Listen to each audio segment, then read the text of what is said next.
Como vocês estão? Animados, motivados para mais uma aula de Direito do Trabalho? Que bom ver vocês aqui. Bom, eu vou falar de um aspecto hoje, nossa aula de um tópico, joga na tela por favor, que são os direitos constitucionais. Pode voltar. Quando eu falo nos direitos constitucionais, é o artigo 7º da Constituição, a gente faz uma volta, faz um loop em toda a matéria, sem dúvida, em todo o direito do trabalho. Por que é importante a gente falar sobre esse artigo 7º? Primeiro, ele cai demais nas provas. Na prova de técnico, então, nem se fala, mas despenca. E quando aparece, aparece muito na literalidade. Então, existem trocas de algumas palavras, enfim. Então, como vem na literalidade, a gente tem que reconhecer bem o inciso, bem o dispositivo e ver o que pode ser cobrado. É uma leitura obrigatória. Eu até brinco e falo, é leitura porta de prova, boca de prova, né? Vocês chegam mais cedo no local das provas, eu sei disso, e vocês ficam conversando às vezes besteira, conversando com os terroristas de plantão, né? Que não vai ter concurso, que concurso é isso, que é marcado, enfim. Não façam isso. É o momento de você olhar um dispositivo como esse artigo 7º, que cai bastante nas provas, e outros que a gente vai aí alinhando ao longo do curso. Tudo bem? Vamos então começar, vamos direto lá para a tela, para o caput do artigo 7º da Constituição Federal de 88, que diz assim: são direitos dos trabalhadores urbanos e rurais, além de outros que visem a melhoria de sua condição social. Volta para mim. Vamos ver então a lista de direitos dos trabalhadores urbanos e rurais. Igualdade dos direitos para o empregado urbano, regido pela CLT, com rurícula. Vamos lá. Inciso 1. Na tela e comigo, hein? Relação de emprego protegida contra despedida arbitrária ou sem justa causa nos termos de lei complementar. Cadê essa lei? Que preverá a indenização compensatória, dentre outros direitos. Cadê a lei prevendo essa indenização compensatória? Não tem. Nós até hoje não temos uma lei que vai prever uma indenização compensatória na hipótese da dispensa arbitrária ou sem justa causa. Então, o que nós temos hoje é uma multa, a multa de 40% dos depósitos do FGTS. Isso sim. Agora, a regulamentação por uma lei complementar, como mandou o Constituinte, nós não temos. Então, caindo na prova o inciso, marca como certo, que copiou e colou. Mas a regulamentação nós não temos. Temos sim, hoje, ainda, né, a multa aí de 40%. É o que nós temos como patamar aí na hipótese de dispensa imotivada. Na telinha, item 2. Seguro-desemprego em caso de desemprego involuntário. Vem. A prova faz como? Seguro-desemprego em caso de desemprego voluntário. Aí você já com sono, cansado, leu 3 textos horrorosos de português, encarou uma prova pesada de constitucional, administrativo, e aí chega no direito do trabalho, uma questãozinha de graça, questão 0800, questão passa, meu filho, seguro-desemprego em caso de desemprego voluntário. Aí você não viu que não tinha um IN e você marca, e aí você está fora do concurso. Por quê? Não é terrorismo, é verdade, porque uma questão dessa ninguém erra. Então, é involuntário, ou seja, eu vou fazer jus ao seguro-desemprego se eu for dispensado de forma imotivada. Se eu peço demissão ou se eu sou dispensado por justa causa, eu vou fazer jus a seguro-desemprego? Óbvio que não, é claro que não. Atente-se bem a isso. Volta para a telinha, por favor. Fundo de Garantia por Tempo de Serviço, é o FGTS, que cabe para os empregados urbanos e rurais. Hoje, também é obrigatório para o empregado doméstico, falaremos depois, tem só aula de doméstico, mas está aí o FGTS. Bem tranquilo, é só mesmo um passeio, uma fixação. Vai lá, 4.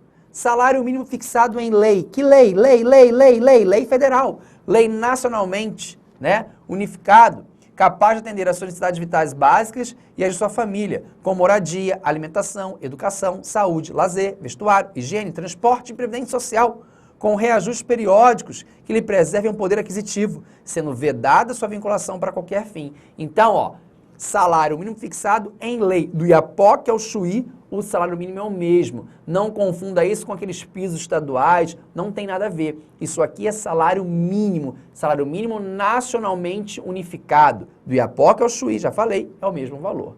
E é capaz de atender isso aqui tudo. E o povo reclama, fala que o mínimo é baixinho, é pequeno. Não, alguma coisa pode fazer.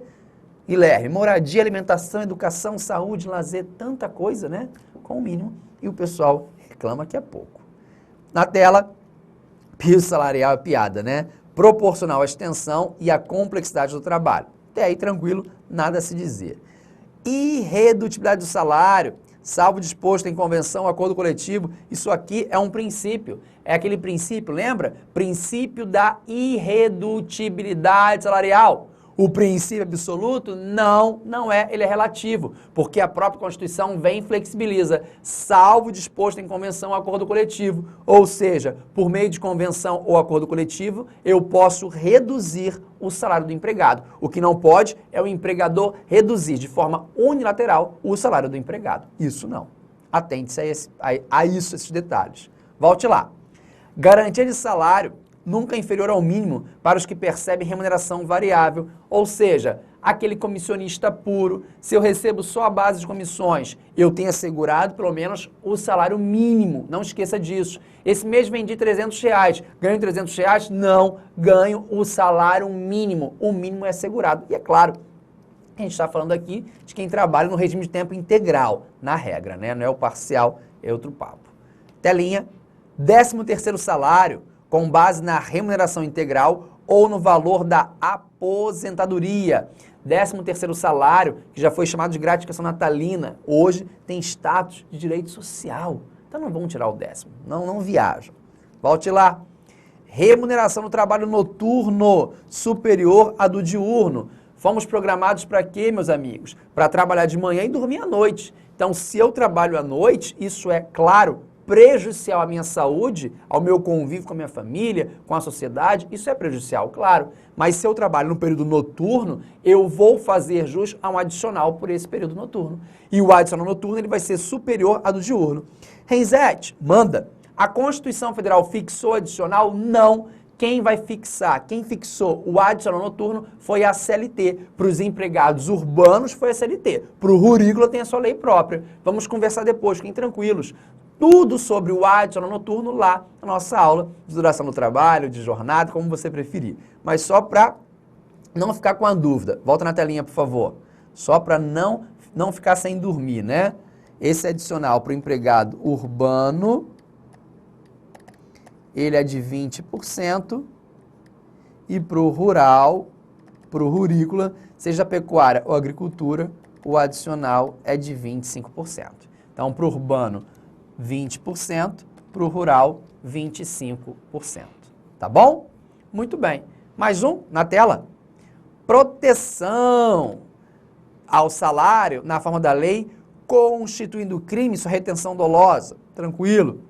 Participação nos lucros ou resultados, a PL, desvinculada da remuneração e, excepcionalmente, participação na gestão da empresa, conforme definido em lei. É a PL, participação nos lucros. Bem, participação nos lucros. PL não é salário. PL não é salário. Cuidado, o empregador não é obrigado a fornecer a PL, mas se ele quer incentivar os empregados, né, a vestirem a camisa, a venderem mais e mais, ele oferece esse plus, essa PL. Agora, PL não é salário, mas PL não pode ser paga com habitualidade. Se eu tenho no meu contra-cheque no mês de março, PL R$200, no mês de abril, PL R$200, no mês de junho, PL R$200, pera lá. Eu estou mascarando uma parcela nitidamente salarial que eu coloquei o nome de PL, já que PL não é salário. Nesse caso, princípio da primazia da realidade, né? Também posso aplicar aqui, sem dúvida nenhuma. Nesse caso, essa parcela aí é salarial. Porque PL se paga semestralmente ou, como é via de regra, anualmente. Mas PL não é salário, atente-se bem a isso, ok? Muito bem, telinha. Salário família, pago em razão de dependente, trabalhador de baixa renda nos termos da lei. Então, é lá o salário família, bem tranquilo em relação a isso. Duração do trabalho normal, não superior a 8 horas diárias e 44 semanais, facultada a compensação de horários e a redução de jornada, mediante acordo ou convenção coletiva de trabalho. Veja, essa duração aqui do trabalho, pessoal, atente-se bem isso aqui, vem para mim, é a jornada legal. Jornada legal, 8 horas diárias e 44 horas semanais. Ok, show. mas a própria Constituição permitiu a compensação de horários. Eu vou te explicar a compensação de horários depois, da forma detalhada, na nossa aula de jornada. Mas só para você começar a raciocinar esses pontos. O que é compensação? O empregado trabalha mais hoje, por exemplo, mais 2 horinhas hoje, e eu não pago ele como se fossem horas extras, que seria a regra. Eu vou pagar ele com folgas, com descansos em outro dia na semana. Isso é compensação. Trabalha mais um pouquinho hoje, não te pago adicional, não te pago valores, mas te pago com descanso. Você sai mais cedo, não trabalha. Essa é a ideia de compensação, tudo bem? A compensação pode ser feita mediante acordo escrito entre empregado e empregador, a depender dessa compensação, né? Na súmula 85 tem lá, ou mediante previsão em norma coletiva. Conversaremos sobre isso no detalhe. Foi o que eu falei no início. Estamos fazendo um passeio pelo direito do trabalho. É esse o objetivo do artigo 7º. Mais um. Jornada de 6 horas para o trabalho realizado em turnos ininterruptos de revezamento, salvo negociação coletiva. O que é, Renzete, esse turno ininterrupto de revezamento? É alternância de turnos. Alternância é a palavra da prova. O objetivo é esse, fixar isso. A palavra da prova é alternância. É quando o empregado ora trabalha de manhã, ora trabalha tarde, ora trabalha à noite. Ele não tem um turno fixo. Se você trabalha de manhã, você tem turno fixo. Se você trabalha à tarde, você tem turno fixo. Se você trabalha à noite, é turno fixo. Agora, se você ora está de manhã, ora está de tarde, ora está de noite, você trabalha em turnos ininterruptos de revezamento. Então, também é prejudicial, por isso o Constituinte tem uma jornada menor, de 6 horas. Só que ele mesmo flexibiliza quando diz, salvo negociação coletiva. Quero dizer, se houver norma coletiva e você trabalhar em turno ininterrupto de revezamento, você pode chegar a 8 horas diárias de trabalho. Cuidado com isso, né? E aí não há que se falar também em horas extras. Na tela, repouso semanal remunerado, preferencialmente aos domingos. Na sua prova, repouso semanal remunerado, obrigatoriamente aos domingos. Está errado.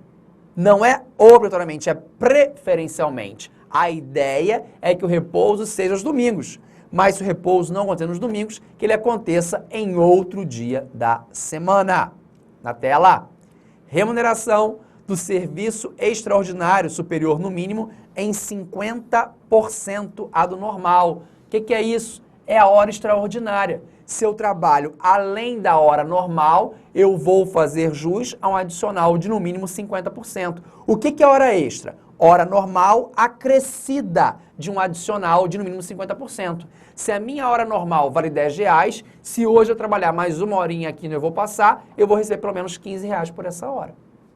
Essa é a ideia básica, tá? Esse é o adicional. Tela. Gozos de férias anuais remuneradas com pelo menos 1/3 a mais do que o salário normal. É o famoso terço constitucional de férias. Então, qual é a fórmula das minhas férias? Coloca aí na telinha, por favor. A forma das férias é essa aqui, ó. Férias é igual a remuneração acrescida de 1/3. Essa é a fórmula do que você recebe de férias. Então, remuneração acrescida de 1/3. Que terço? O chamado terço constitucional de férias. Tá bom? Tela. Licença gestante, sem prejuízo do emprego e do salário, com duração de 120 dias. Aí está a licença maternidade, que é de 120 dias. Atenção, atenção, perigo! Não confunda a licença maternidade com a estabilidade provisória no emprego. A licença maternidade, ela é de 120 dias. E a estabilidade? A estabilidade está no artigo 10 do ADCT, Ato de Disposições Constitucionais Transitórios. É desde a confirmação da gravidez até 5 meses após o parto. Prova, licença maternidade, 120 dias. Renzete, a licença maternidade pode chegar a 180 dias, ou seja, eu posso acrescer mais 60 dias? Pode, se a questão te informar que a empresa participa do programa Empresa Cidadã e tiver lá a solicitação da empregada. Neste caso, eu posso prorrogar, cumprindo os 2 requisitos, tá?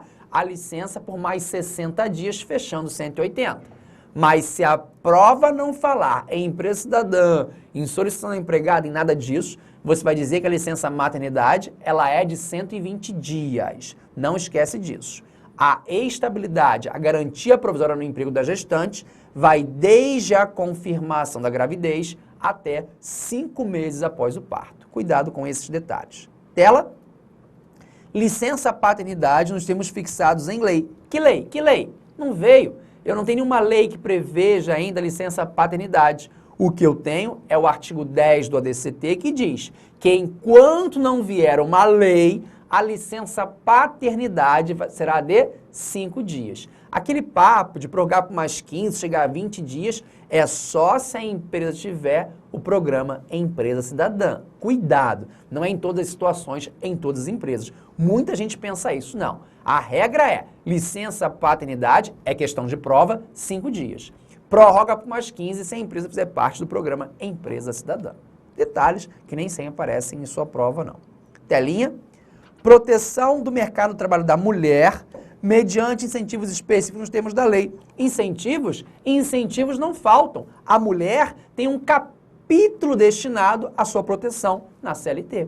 Então, incentivos é o que não faltam aí. Telinha.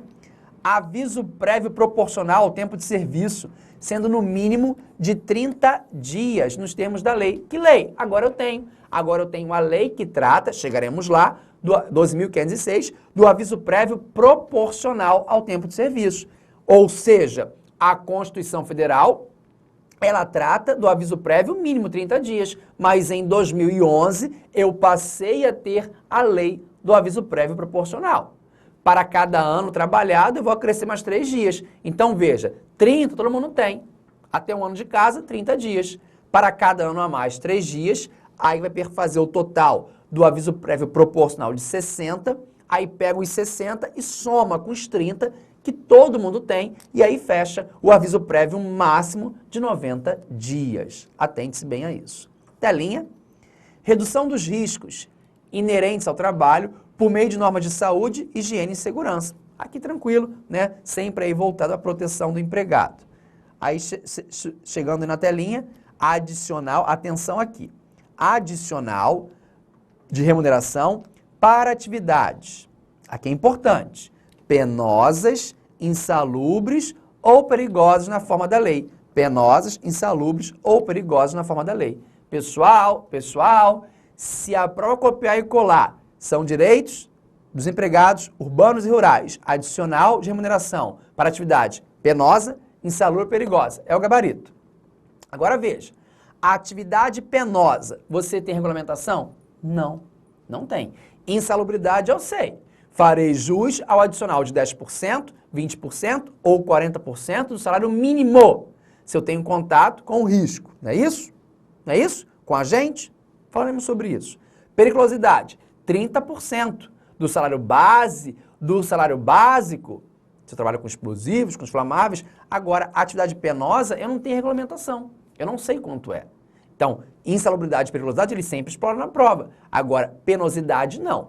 Mas se a prova falar que é um direito dos empregados urbanos e rurais e tiver lá o adicional, de penosidade, você pode marcar como certo, porque copiou e colou o artigo 7º, inciso 23 da Constituição Federal.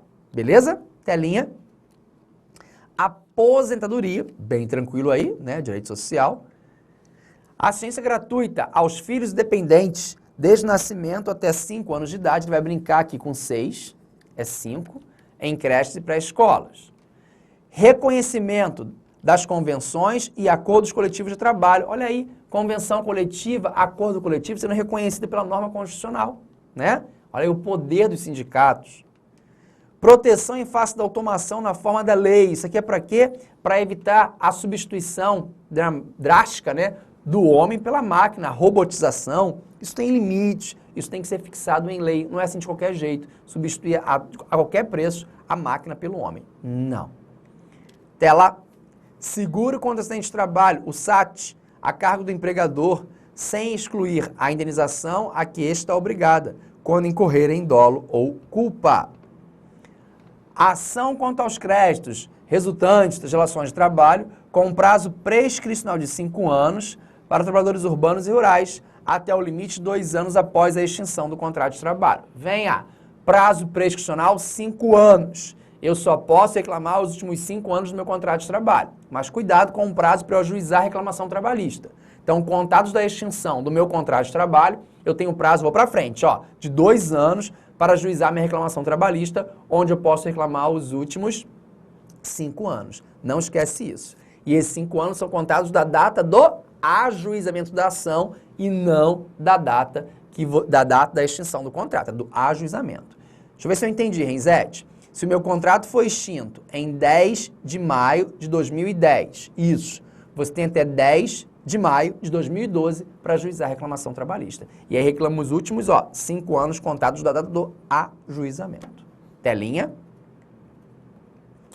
Proibição de diferença de salários, exercício de funções e de critério de admissão por motivo de sexo, idade, cor ou estado civil. Aí já emenda aí com 31. Proibição de qualquer discriminação.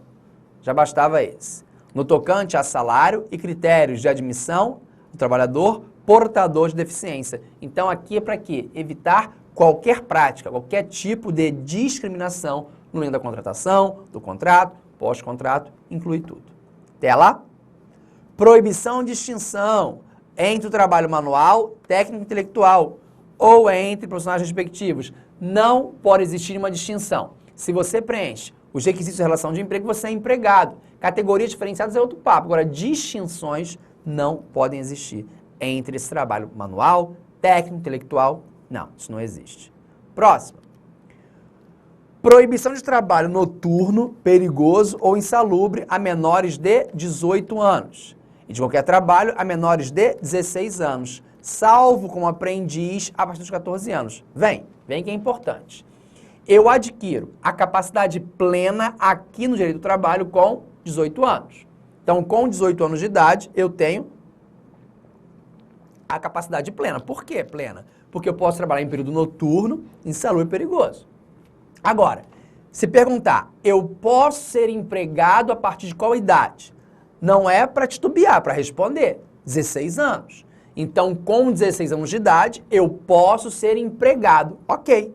Com 16, 17 anos de idade, eu não posso trabalhar em horário noturno, em atividade insalubre e perigosa. Mas eu posso ser empregado. Agora, excepcionalmente, eu posso ser aprendiz a partir dos 14 anos de idade. Tá bom? Depois, vamos explorar isso aí muito melhor. Telinha. Igualdade de direitos entre o trabalhador com um vínculo empregatício permanente e o trabalhador avulso. Meus amigos, preste atenção aqui, muita atenção. Não veio a Constituição Federal falar o seguinte, o avulso passa a ser empregado. Não, ela não falou isso. Ela apenas assegurou ao avulso os mesmos direitos que os empregados com um vínculo empregatício permanente. Foi só isso. Foram assegurados os direitos. Não foi igualdade dizendo que o avulso passa a ser o empregado, não. Renzete, me lembra aí, quem é o avulso? Avulso é quem tem a mão de obra intermediada, ou pelo sindicato, ou pelo OGMO, pelo órgão gestor de mão de obra, o pessoal do porto, né? Esse avulso, ele tem assegurado todos esses direitos que a gente está vendo. Quis assim o Constituinte, mas não é correto falar que o avulso passa a ser empregado por isso, de forma alguma. Na prova, ele troca para autônomo, para eventual, cuidado, é o avulso. Tela. E aí nós chegamos ao artigo 7º, parágrafo único da Constituição. Antes, vem cá comigo um minutinho, deixa eu te falar uma coisa aqui para efeito de prova que nos interessa, claro. A gente vai ter uma aula só de empregado doméstico, claro, a mega aula porque é necessário, porque vai despencar nos próximos concursos.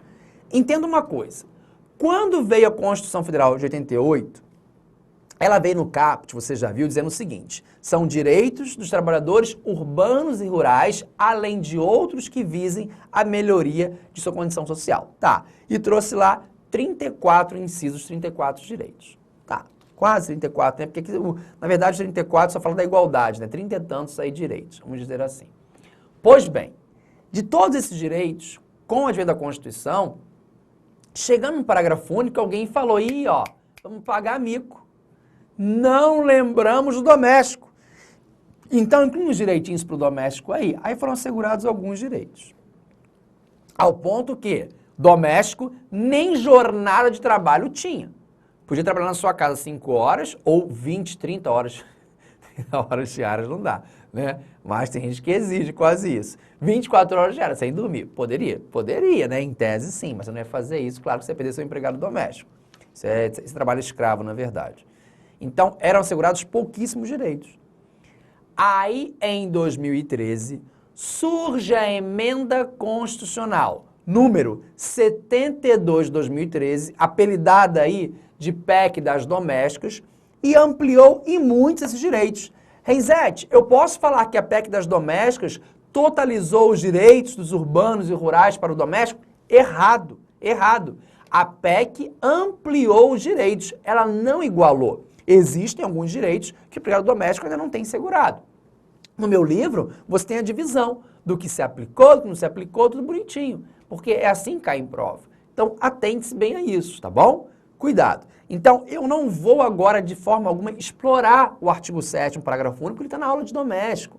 Então, na aula de doméstico, a gente vai observar direitinho o que se aplica, o que não se aplica, como foi, o que não foi, tudo bem? Tranquilos? É isso aí, para não ter nenhuma dúvida. Bom, eu vou fechar essa aula por aqui, para a gente não entrar num tema e já cortar, mas eu vou ficar aqui paradinho te esperando, para a gente já avançar no próximo aspecto, no próximo assunto, e você está vendo que você está crescendo em conteúdo, em aprendizado. Quando você for encarar as provas, você vai ver que não tem dificuldade. Dica do RR, pega o artigo 7º agora de novo, sozinho, no seu canto, no seu lar, e destrincha ele. Porque quando cair, se cair na sua prova, vem a decoreba. E você tem que observar. Marca as palavrinhas. Pinta isso aí, como eu estou fazendo. Não é para pintar tudo, não. Mas destaques. Aí a palavra involuntário, por exemplo, né? Preferencialmente aos domingos. Tem que marcar esses detalhes, porque isso pode fazer a diferença na sua prova. Conta comigo no que você precisar. Vai lá no meu Instagram agora, siga-me.